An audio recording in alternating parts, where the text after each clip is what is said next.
I bought a cabin high up in the Colorado Rockies because I wanted something simple.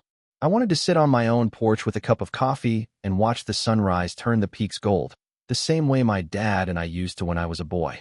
That was the whole reason. Nothing fancy. Just peace, mountains, and memories. Then my sister called. She did not even ease into it. "Brian and I have been working on something for months," she said. "We are turning your cabin into a wellness retreat center. You can stay in the basement guest room when there are no bookings." I just stood there in my kitchen holding the phone. She kept going.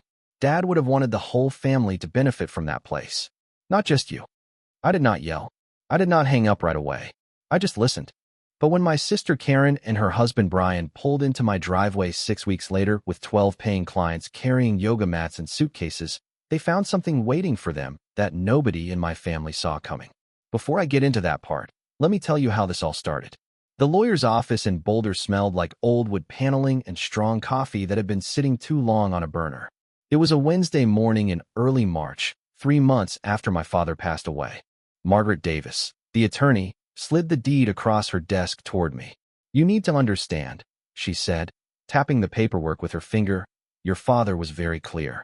The cabin goes to you, Michael. It is not to be divided among your siblings.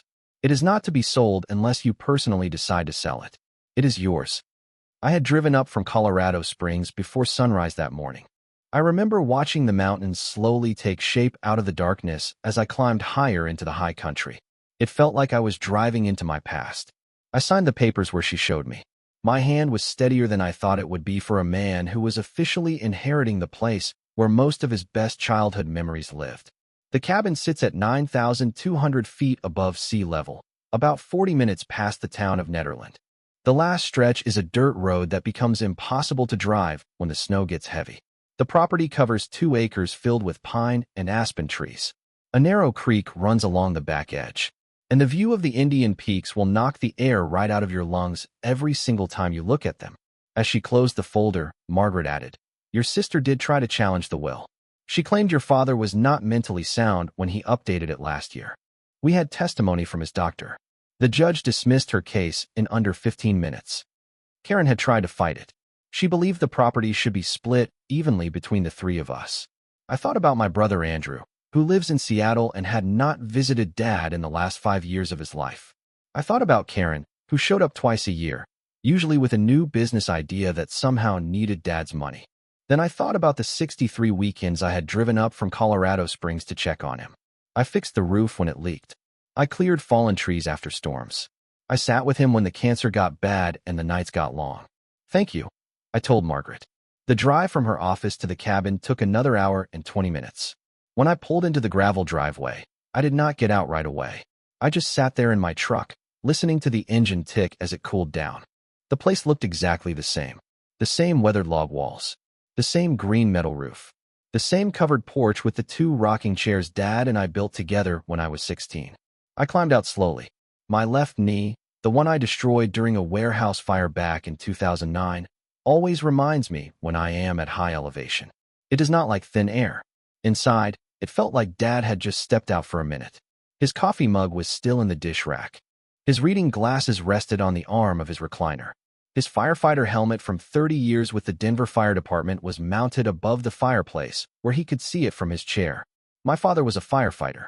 I was a firefighter too.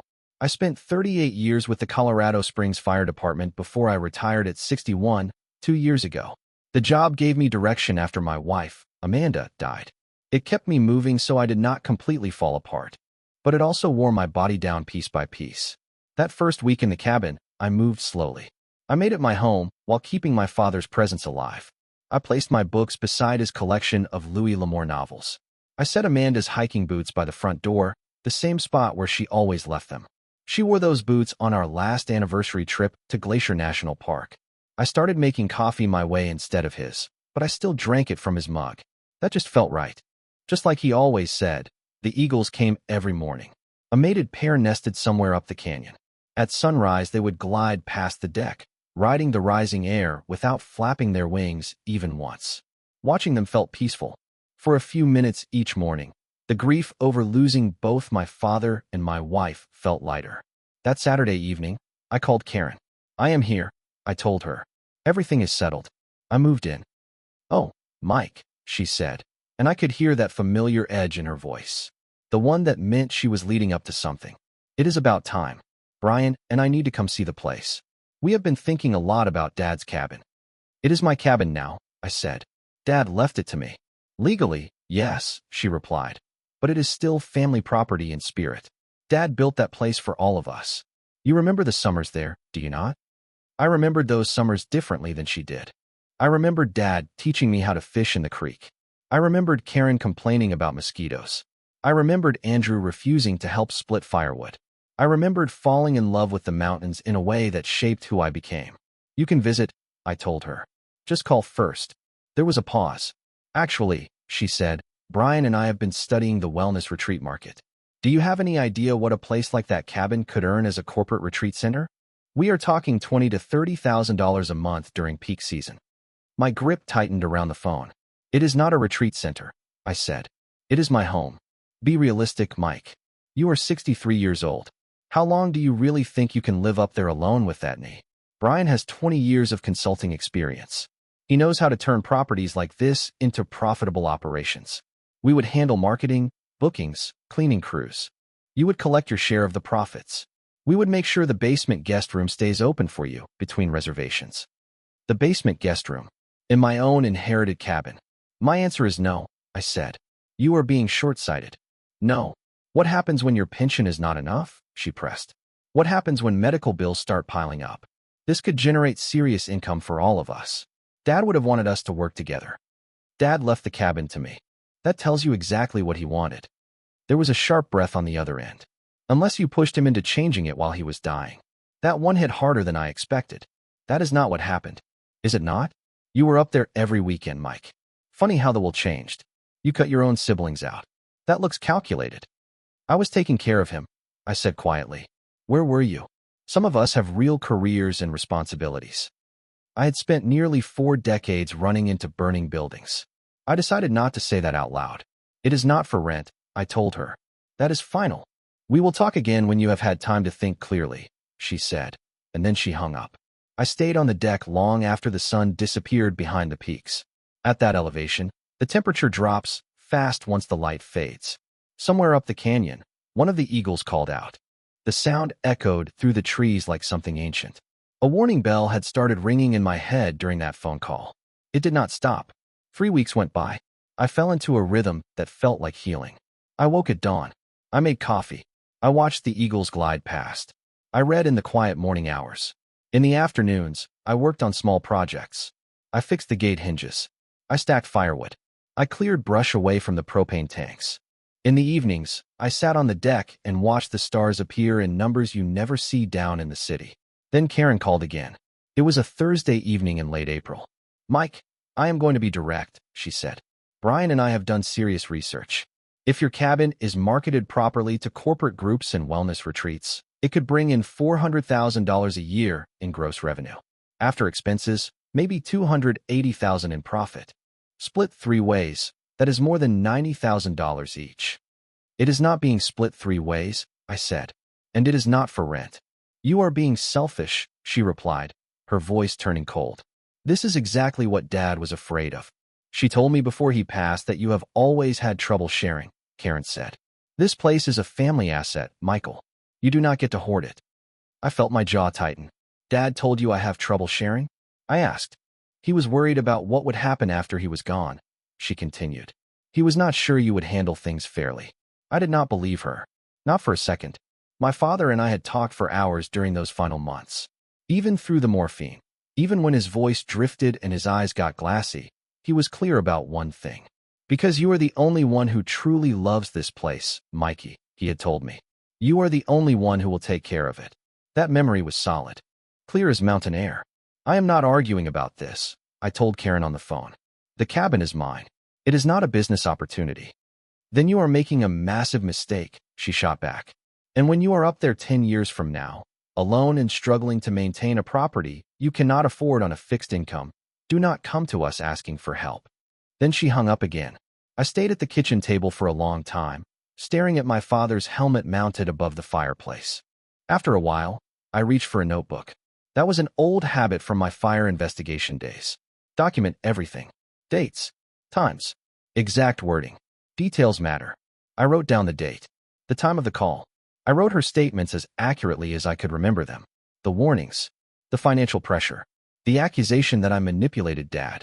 Not because I expected it to go anywhere, just because being precise has saved me from trouble more than once in my life. 2 weeks later, on a Saturday in early May, I was out front replacing a couple of rotted boards on the porch steps when I saw a Lexus Sport utility vehicle crawling up my dirt road. Nobody drives up there by accident. Karen and her husband, Brian, stepped out. They had not called. Surprise visit, Karen said brightly, like we were close friends. We were in Estes Park for the weekend and thought we would stop by, see what you have done with the place. Brian stood there in expensive outdoor gear that looked brand new, like it had never touched real wilderness. He scanned the property slowly, his eyes moving in a way that made my stomach turn. It is larger than the photos made it look, he said. And this location is prime. What photos? I asked. Oh, county assessor records. Satellite images. That sort of thing, Karen replied quickly. Michael, we really need to sit down and talk about this properly. We brought someone who can help you understand the opportunity. The back door of the Lexus opened. A woman in her early 30s stepped out holding a leather portfolio. She wore a practiced smile. Mr. Brennan, she said, extending her hand. I am Stephanie Carter with Summit Property Group. Your sister asked me to prepare revenue projections for your cabin. I did not ask for projections, I said. Just give her 5 minutes, Brian said, already heading up my porch steps like he owned the place. That is all. I should have told them to leave. I should have blocked the door. But they were already inside, already sitting at my father's table. And I knew if I physically forced them out, Karen would twist the story. She would tell Andrew I had become unstable. Tell extended family I had gone bitter and territorial. Stephanie opened her laptop on the kitchen table. I conducted a full market analysis, she began. Comparable properties in Boulder County marketed as corporate wellness retreats typically command between $3,000 and $7,000 per night, depending on season and group size. I do not care what they command, I said. Your cabin could comfortably host 12 to 15 guests, she continued smoothly, ignoring me. With the correct marketing channels, including corporate booking networks and retreat planners, you could achieve 70% occupancy year-round. That is approximately 255 booked nights annually at an average of $4,000 per night. Brian leaned forward, excitement all over his face. That is over $1 million in gross revenue, Mike. Even using conservative expense estimates, you are looking at $300,000 in net profit every year. Your portion would be roughly $100,000 annually for doing nothing. My portion, I repeated slowly, of my own property. Our proposal is straightforward, Karen said. We create a limited liability company. You contribute the cabin. Brian and I oversee operations. Stephanie manages bookings. Profits are divided evenly among the three of us. You maintain ownership. You can use the property when it is not booked, and you gain a dependable income stream. And where do I live when it is booked? I asked. The basement guest suite is actually quite comfortable, Karen said casually. 200 square feet. Private bathroom. Separate entrance. You would barely notice the guests. The basement guest suite. In my father's cabin. In my cabin. The answer is no, I said. Brian's tone hardened. You are being unreasonable. This is easy money. All you have to do is agree. No. You are doing this out of spite, Karen snapped. Dad left you the cabin, and now you want to punish the rest of us. This is vindictive, Michael. It is beneath you. I think you should leave, I said. Stephanie calmly closed her laptop. Mr. Brennan, I will leave my card. When you are ready to discuss maximizing your asset value in a serious way, please reach out. After they drove off, I walked the perimeter of the property. I checked the old fence posts Dad and I had set 30 years ago. My hands were shaking, and I hated that they were. Down in the meadow, the eagles circled low, hunting, focused, direct. I wished I felt that clear. That night, I called my friend Robert. He is a property attorney in Colorado Springs. He handled Amanda's estate after she died. Rob, I said, I need to ask you something hypothetical. He sighed. Nothing good ever starts with hypothetical, Mike. I told him everything. The phone calls, the visit, the projections. Stephanie. He was quiet for a long moment. Document every interaction, he said finally. Every call, every visit, every proposal. If your sister attempts to claim there was a partnership or verbal agreement, you will need proof that you consistently refused. You really think she would go that far?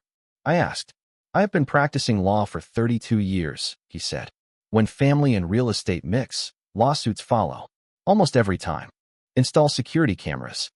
The next morning I drove into Boulder and spent $800 on a security system. 3 cameras covered the driveway, the front entrance, and the back deck. Motion activated. Night vision. Cloud storage. By late afternoon, they were running. For 2 weeks, nothing happened. I started to think maybe Karen had backed off. Then, on a Wednesday morning in late May, I was checking my email when I saw a newsletter from a corporate retreat booking website I had never signed up for. The subject line caught my eye. Featured property, Mountain Haven Wellness Retreat. The main photo showed my deck. My view. My father's cabin. My stomach dropped. I clicked the link. The listing read, Authentic Colorado Mountain Experience. 12 guest capacity. Full kitchen. Meditation deck. Fire pit. Creek access. Ideal for corporate teams, yoga retreats, wellness workshops. Starting at $3,800 per night. Limited availability. Reserve today. The photos were professional. Multiple angles. Exterior shots. Interior shots. My living room. My deck. In one photo, you could clearly see my father's recliner. There was even a booking calendar. June already showed 3 reservations. The contact information listed Mountain Haven Properties Limited Liability Company with a phone number and email address. No physical office listed. I went straight to the state business registry.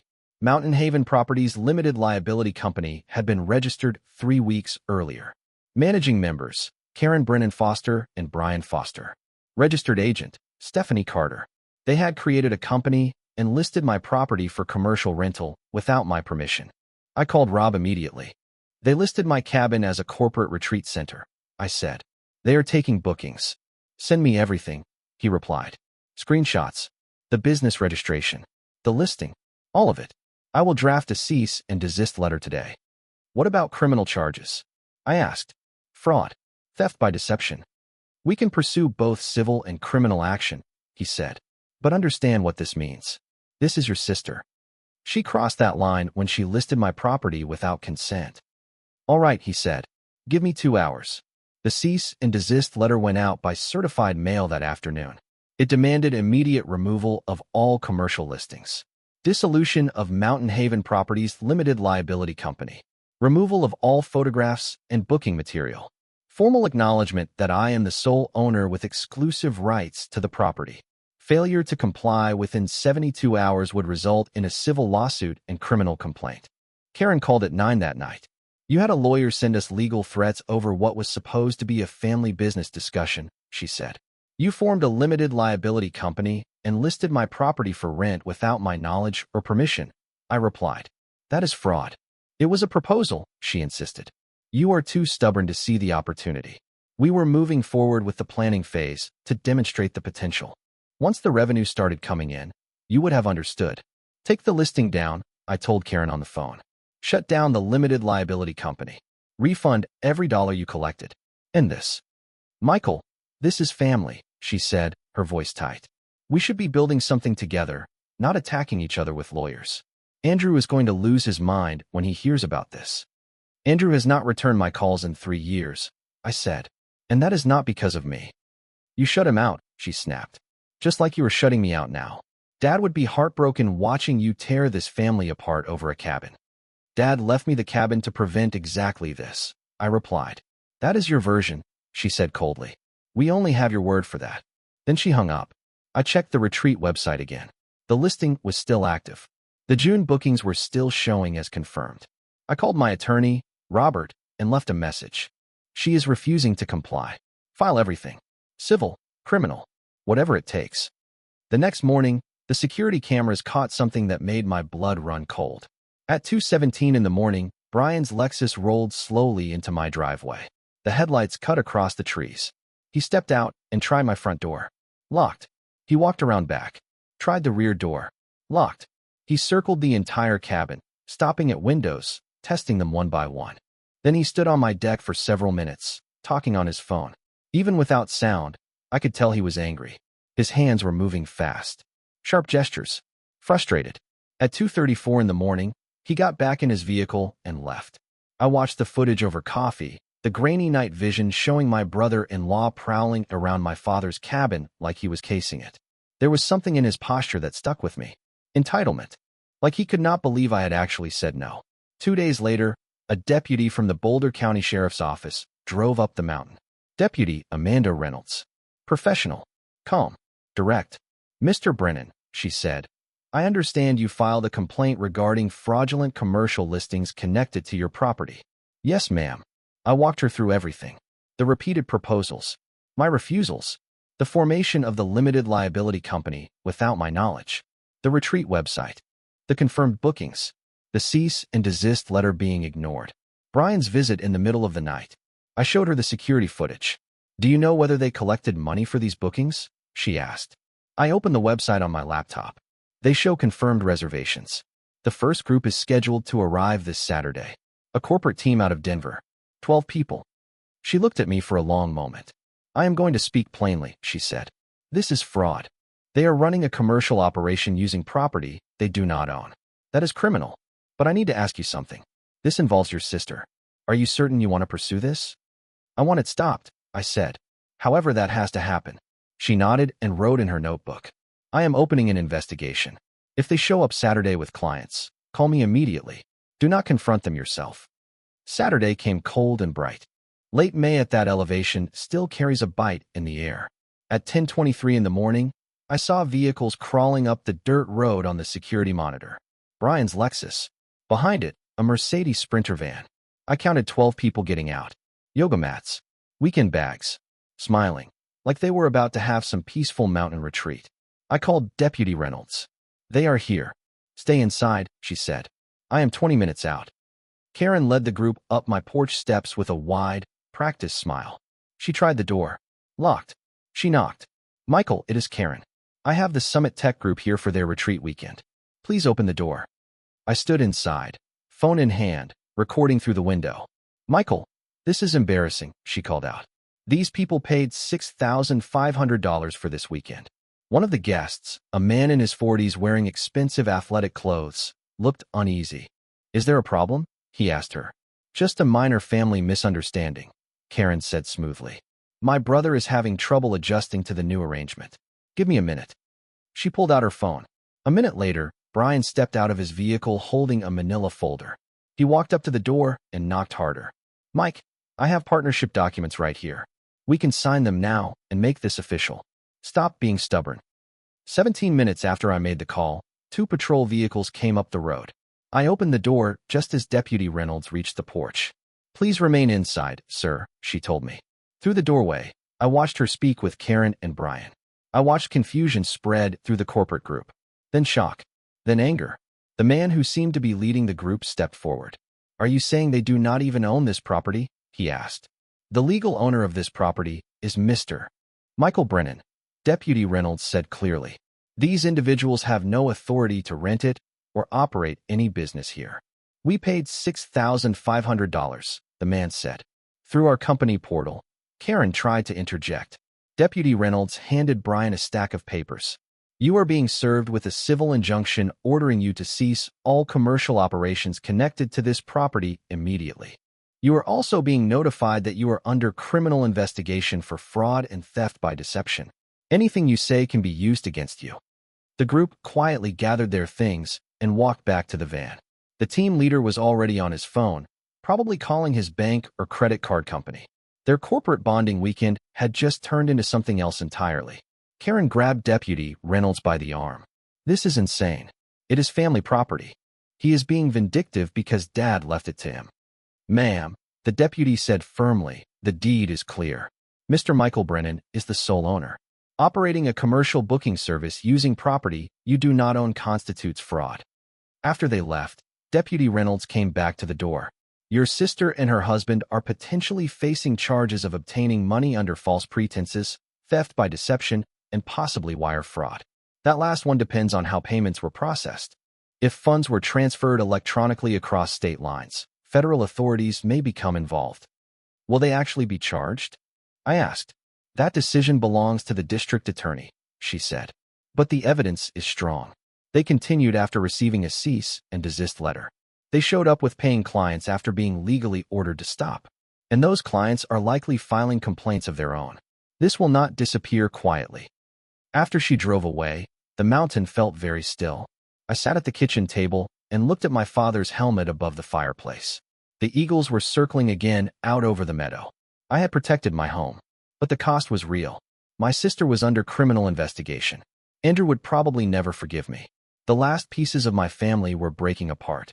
I poured myself 2 fingers of bourbon, something I rarely did, and stepped out onto the deck despite the cold.